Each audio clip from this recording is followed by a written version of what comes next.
اعوذ باللہ من الشیطان الرجیم بسم اللہ الرحمن الرحیم۔ فقیر آصف قادری قلندری بخاری کی طرف سے تمام سامعین کرام، میری طرف سے تمام کو السلام علیکم۔ سلام کے بعد دعا رب ذوالجلال والاکرام سے کہ آپ سب کے گھر والے خیریت سے ہوں گے۔ تو بعض لوگوں نے میرے سے فرمائش کری، بلکہ عرض کری کہ بھائی آپ جو ہے ہمیں روحانیت میں داخل ہونے کے معاملات بتائیں کہ روحانیت میں ہم کس طریقے سے داخل ہو سکتے ہیں۔ تو دیکھو بھائی، یہ گفتگو اتنی لمبی ہو سکتی ہے کہ اس میں 2-3 جگہ میرے کو آپ کو سمجھانا پڑے گا۔ ایک اس کے اندر مووی کے اندر پکچر کے اندر میں آپ کو نہیں گائیڈ سے کر سکتا۔ صرف آپ سے یہ عرض کروں گا کہ اگر آپ نے روحانیت میں داخل ہونا ہے تو اپنے دل کو بالکل نرم اور موم کر دیجئے۔ سخت دل بالکل نہیں ہونا چاہیے۔ آپ کہیں کہ میں پتھر کا دل لے کے روحانیت میں اتروں گا، تو ایسا کچھ بھی نہیں ہے میرے بھائی۔ روحانیت میں آنا اتنا آسان نہیں ہے۔ آپ بہت سے حضرات کو میں نے دیکھا وہ یہ کہتے ہیں کہ بھائی خالی پھوکی تو ہماری اور کیا کرا ہے، یہ تو ہم بھی کر سکتے ہیں۔ تو میرے بھائی اگر اس طریقے سے ہر کوئی کرنے لگ جائے تو پھر سبھی روحانیت میں داخل نہ ہو جائے۔ تو اس کے لیے بڑی محنت کرنا پڑتی ہے، پیچھے پیر و مرشد کا ہاتھ ہونا چاہیے، آپ کا دل رحم دل ہونا چاہیے۔ سخی کے معاملات آتے ہیں کہ آپ دل سے بھی سخی ہونے چاہیے۔ ایسا نہیں ہے کہ آپ سخی بھی نہ ہو، رحم دل بھی نہ ہو اور آپ کے ہم روحانیت میں اتر جائیں، تو ایسا کچھ بھی نہیں ہے، ٹھیک ہے نا۔ اس کا میں آپ کو جو ایک وظیفہ بھی بتاؤں گا کہ آپ نے کس طریقے سے روحانیت میں داخل ہونا ہے۔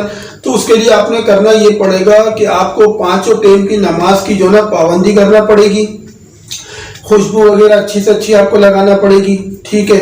صلہ رحمی کرنا پڑے گی۔ صلہ رحمی کے اندر کیا آتا ہے؟ بھوکے کو کھانا کھلانا، اندھے کو راستہ پار کرانا، بیواؤں کی یتیموں کی مدد کرنا، یہ سب باتیں جو ہے صلہ رحمی کے اندر آتی ہیں۔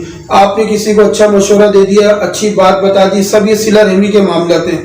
تو سب سے پہلے آپ نے کرنا یہ ہے کہ آپ نے روحانیت میں اگر داخل ہونا ہے تو آپ اگر میرے سے کانٹیکٹ کرنا چاہتے ہیں ٹھیک ہے، اگر نہیں کرنا چاہتے، آپ رب کا قرب حاصل کرنا چاہتے ہیں تو نماز کی پابندی کریں، گھر والوں کے ساتھ حسن سلوک سے پیش آئیں، ٹھیک ہے۔ یہ سارے معاملات آپ کو کلیئر کرنے پڑیں گے، تو اس کے بعد آپ روحانیت میں داخل ہوں گے۔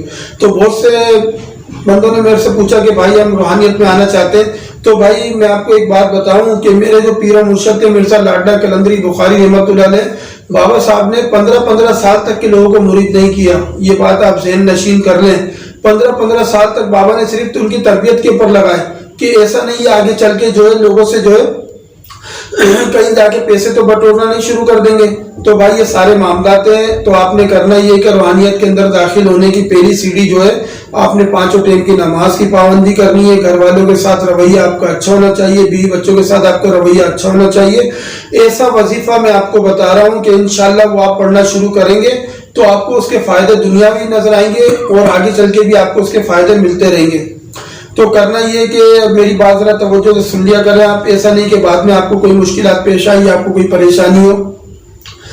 آپ نے جو ہے فجر کے بعد پڑھنا یہ وظیفہ، فجر کے بعد آپ نہیں پڑھ سکتے تو آپ نے مغرب کے بعد پڑھنا ہے، مغرب کے بعد نہ پڑھ سکیں تو آپ نے عشاء کے بعد رات میں کسی بھی ٹائم پڑھ لینا ہے۔ رہی میری پڑھنے کی بات، بہت سے لوگوں نے مجھ سے پوچھا کہ بھائی یہ وظیفہ آپ کس ٹائم پڑھتے ہیں؟ تو دیکھیں بھائی میرا جو وظائف کا جو معاملہ ہے وہ عصر سے مغرب کے درمیان کا ہے۔ اس دوران جو ہے میں پڑھائی بھی نہیں کرتا کسی پہ، صرف اپنے وظائف پڑھتا ہوں۔ اور یہ اتنا قیمتی وظیفہ آپ سے میں شیئر کرنے لگا ہوں کہ بہت کم لوگوں کو میں یہ بتاتا ہوں، ٹھیک ہے۔ میرا بتانے کا مقصد یہ کہ زیادہ سے زیادہ آپ لوگوں کو فائدے حاصل ہوں۔ تو آپ نوٹ کر لیں، پینسل کاپی اپنے پاس رکھ لیں، ایسا نہیں بعد میں آپ کو پریشانی ہوئے۔ وظیفہ ذرا غور سے سن لیجئے گا۔ وظیفہ یہ ہے کہ آپ نے اول آخر 11 مرتبہ درود ابراہیم پڑھنی ہے۔ درود ابراہیم پڑھنے کے بعد آپ نے اعوذ باللہ من الشیطان الرجیم سے شروع کرنا ہے۔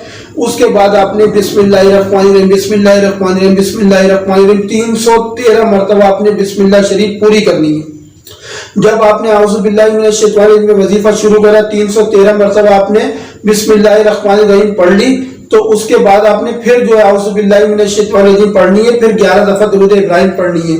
یہ آپ کا وظیفہ مکمل ہو جائے گا۔ آندھی آئے، طوفان آئے، کچھ بھی ہو، یہ وظیفہ جب آپ شروع کریں گے تو آپ نے یہ وظیفہ چھوڑنا نہیں ہے۔ وظیفہ کن اولیاء اللہ کا ہے وہ بھی میں آپ کو بتا دیتا ہوں۔ یہ پیر کامل سیدنا جمن شاہ بخاری شہید رحمۃ اللہ علیہ کا کارساز والے، کارساز پہ شارع فیصل پہ، پاکستان کے شہر کراچی شارع فیصل پہ آپ کا مزار شریف ہے گا۔ اور ٹھیک ہے، یہ جلالی وظیفہ نہیں ہے، ٹھنڈا وظیفہ ہے۔ آپ جس مقصد کے لیے پڑھیں گے، روحانیت میں داخل ہونے کے لیے پڑھیں گے، تو آپ کو بہت زیادہ فائدے ملیں گے۔ اس میں اگر کہیں آپ کو کوئی معاملات میں رکاوٹ آتی ہے تو وہ اپنا مجھے نام بتائے، میسج کر دے، وائس میسج چھوڑ دے، تو اس کو میں اجازت بھی دوں گا، لیکن نیک دلی کے ساتھ۔ ایسا نہیں ہے کہ آپ جو یہ وظیفہ پڑھنے کے بعد بھائی کسی سے دشمنائی رکھتے ہو تو اس سے دشمنائی نکالیں، ایسا کچھ بھی نہیں ہے بھائی، وہ آپ اپنے گناہ کے خود ذمہ دار ہوں گے۔ فقیر آصف قادری قلندری بخاری کی طرف سے آپ سب کو السلام علیکم.